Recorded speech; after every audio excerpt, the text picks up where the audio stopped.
A galeria presidencial do Brasil é um longo corredor de rostos. Vemos militares severos e líderes civis refinados. No entanto, um retrato guarda uma história muitas vezes deixada na sombra. É a história de Nilo Peçanha. Ele foi o 7º presidente do Brasil.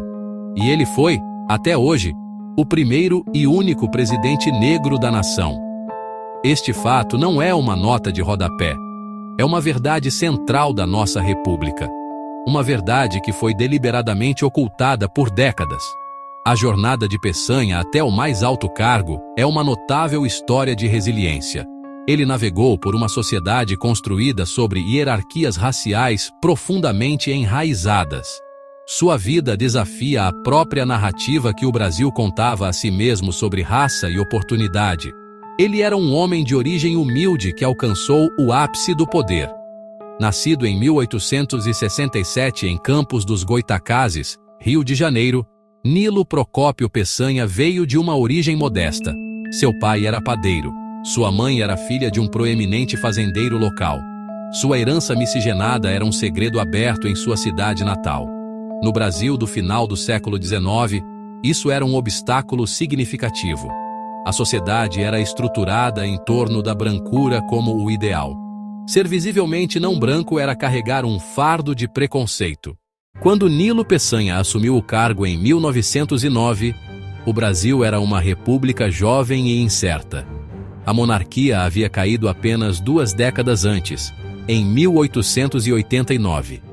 A escravidão havia sido abolida apenas 1 ano antes disso, em 1888. O país estava lutando com sua nova identidade. Era uma nação de imensos contrastes. Grande riqueza, impulsionada pelas exportações de café, concentrada nas mãos de alguns poucos e poderosos oligarcas. Oligarcas de São Paulo, oligarcas de Minas Gerais. Esta era a época da política do café com leite. O poder era trocado entre as elites desses 2 estados. O resto do país, e a grande maioria de seu povo, foram deixados de lado. Era uma democracia frágil, dominada pelos interesses de uns poucos selecionados. O tecido social era igualmente complexo. O fim da escravidão não significou o começo da igualdade. Milhões de afro-brasileiros recém-libertos foram deixados sem terra, sem educação, sem apoio. Eles foram lançados em uma sociedade que ainda os via como inferiores. O governo, enquanto isso, promovia ativamente a imigração europeia. O objetivo era o branqueamento ou o embranquecimento da população. Foi neste ambiente, tão hostil à negritude, que Nilo Peçanha, um homem de ascendência africana, tornou-se presidente. O tempo de Nilo Peçanha como presidente foi curto, durando de 1909 a 1910. Ele estava concluindo o mandato de seu antecessor. No entanto, nesse breve período, ele traçou um rumo para o futuro. Ele era um homem de ação. Ele não se contentou em simplesmente aquecer o lugar para o próximo oligarca. Uma de suas criações mais significativas foi o Serviço de Proteção aos Índios, ou SPI. O SPI foi o precursor da atual FUNAI. Foi o primeiro órgão governamental dedicado a proteger as populações indígenas do Brasil. Foi uma iniciativa histórica. Sob a liderança de Cândido Rondon, o SPI buscava proteger as terras indígenas e preservar as culturas indígenas.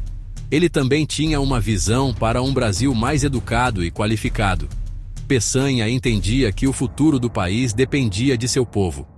Ele criou as escolas de aprendizes e artífices nas capitais dos estados. Escolas técnicas. Escolas profissionalizantes. Elas foram projetadas para fornecer educação prática para a classe trabalhadora. Isso foi uma ideia revolucionária. Oferecia um caminho para o emprego qualificado para os filhos dos pobres, incluindo muitos afro-brasileiros. Sua administração também foi marcada pela responsabilidade fiscal. Ele herdou uma situação financeira difícil. Ele trabalhou para estabilizar as finanças do país. Isso lhe rendeu respeito até mesmo de seus oponentes políticos. Ele era um modernizador. Ele supervisionou a conclusão de importantes projetos de infraestrutura. Ele também criou o Ministério da Agricultura, Comércio e Indústria. Seu breve tempo no poder foi um vislumbre de um futuro diferente e possível para o Brasil. A questão da raça de Nilo Peçanha foi uma tensão constante e não dita ao longo de sua vida política. Em uma sociedade obcecada pela pureza racial, sua pele escura e cabelo crespo o tornaram um alvo. Ele era frequentemente chamado de mulato pela imprensa e por seus rivais. Eles usaram sua raça como uma arma, tentaram pintá-lo como menos inteligente, menos capaz, menos digno do poder. Esses ataques eram implacáveis. Eles o seguiram da política local até a presidência. Ele nunca conseguiu escapar da sombra de sua cor. Era uma realidade que ele teve que navegar com imensa habilidade e dignidade. Ele raramente, ou nunca, abordou a questão diretamente. Sua estratégia era se elevar acima dela. Seu silêncio sobre o assunto foi um cálculo político complexo. No início do século XX, não havia vantagem política em se identificar como negro. A ideologia do branqueamento era dominante. Falar de orgulho negro teria sido suicídio político. Isso teria alienado as elites brancas de cujo apoio ele precisava para governar. Então Peçanha escolheu outro caminho. Ele deixou suas ações falarem por ele. Ele provou seu valor superando seus oponentes em manobras e em governança. Competência, inteligência, perspicácia política. Ele os forçou a lidar com ele como um estadista, não como uma caricatura racial. No entanto, suas políticas muitas vezes sugeriam uma compreensão mais profunda da desigualdade racial. A criação de escolas técnicas beneficiou desproporcionalmente a população pobre e não branca. Até sua vida pessoal foi um reflexo dessa cuidadosa navegação. Ele se casou com Ana de Castro Belisário Soares de Souza, uma mulher branca de uma família rica. Após sua presidência, Nilo Peçanha permaneceu uma força importante na política brasileira por mais uma década. Mas com o passar das décadas, sua história começou a desaparecer. E à medida que desaparecia, também era alterada. A história oficial começou a embranquecer Nilo Peçanha. Os retratos que foram pintados dele suavizaram seus traços, clarearam seus pés e alisaram seu cabelo. Biografias minimizaram ou ignoraram completamente sua herança africana. O Brasil, ao que parece, não estava pronto para admitir que um homem negro havia sido seu líder. A nação escolheu esquecer. Foi um ato coletivo de apagamento histórico. Durante grande parte do século XX, o Brasil promoveu o mito da democracia racial. Era a ideia de que o Brasil era livre de racismo, que todos viviam em harmonia, independentemente da cor. A própria existência de um presidente negro que teve que lutar contra o preconceito por toda a vida contradizia esse mito. Então, foi mais fácil torná-lo branco. Era mais fácil apagar a luta e fingir que nunca aconteceu. Sua história era uma verdade inconveniente.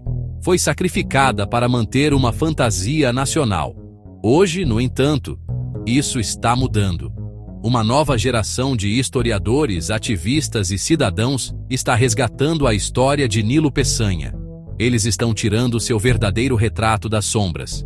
Estão destacando sua ascendência africana não como uma nota de rodapé, mas como parte central de sua identidade. Este ato de lembrar é um ato de justiça. É uma forma de restaurar um capítulo crucial de nossa história. Isso nos força a confrontar a verdadeira história da raça no Brasil. A redescoberta do verdadeiro Nilo Peçanha é um momento poderoso para o país. A história de Nilo Peçanha é uma inspiração. É um testemunho do poder da vontade individual contra as barreiras sistêmicas. Ele mostrou que era possível alcançar o pico mais alto, mesmo quando toda a montanha é projetada para fazer você cair. Seu legado nos lembra que a história do Brasil é mais rica e diversa do que as histórias oficiais, e nos inspira a continuar lutando por uma nação onde o potencial de ninguém seja limitado pela cor de sua pele.